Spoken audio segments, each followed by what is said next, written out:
Lorsqu'on parle de Jésus, moi je n'ai pas besoin de Jésus. C'est parce que tu peux marcher. Rappelle-toi quand tu étais malade. Rappelle-toi que tu étais malade. Tu étais en train de mourir. Tu as fait une prière à Dieu. Seigneur, si tu me sauves, je vais te suivre. Je vais marcher avec toi. Il t'a fait la grâce. Aujourd'hui, quand on parle de Jésus, tu endurcis ton cœur. Je n'ai pas besoin de lui. J'aimerais te dire à quelqu'un, si tu n'as pas besoin de Jésus aujourd'hui, demain coûte que coûte, tu auras besoin de lui.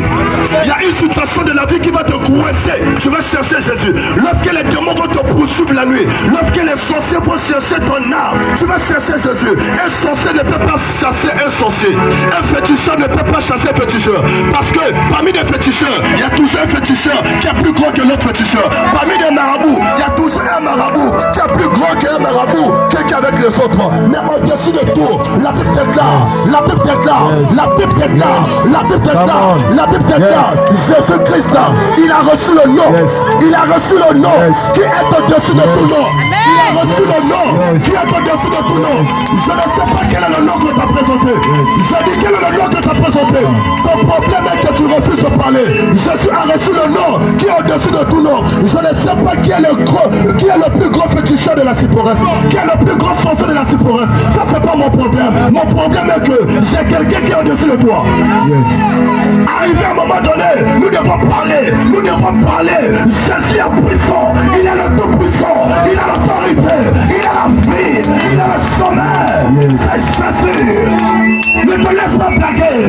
Celui qui est Jésus, ton foie et ta mère, avant que le sorcier te touche, il doit avoir touché Jésus. N'aie pas peur de ces personnes. N'aie pas peur de ces personnes.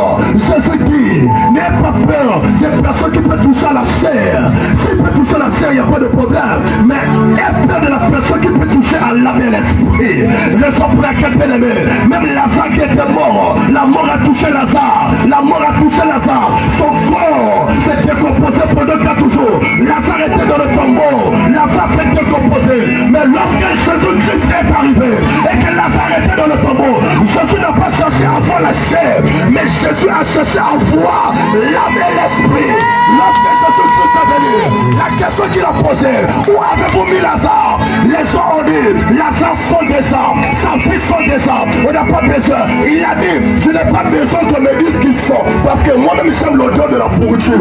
J'aime les gens qui sortent l'odeur de la pourriture. C'est à cause que je suis venu. Je suis venu pour Lazare. Où avez-vous mis Lazare? On dit, ok, on peut aller, mais il n'y a plus d'espoir. Mais Jésus dit, oui, c'est parce qu'il n'y a pas d'espoir que je viens. Lorsqu'il y a l'espoir des hommes, Jésus ne vient pas. Mais lorsqu'il y a le désespoir des hommes, c'est là où Jésus fera son entrée.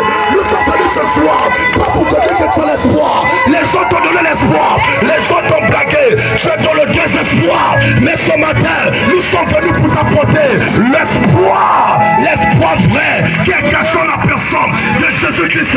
Si je n'ai jamais connu cet homme, je n'ai pas me mettre dans la rue prêcher. Avant aussi j'avais honte d'ego. J'avais honte pour dire je vais prêcher. Ma petite chérie va me regarder. Mais la Bible déclare, si vous avez honte de moi,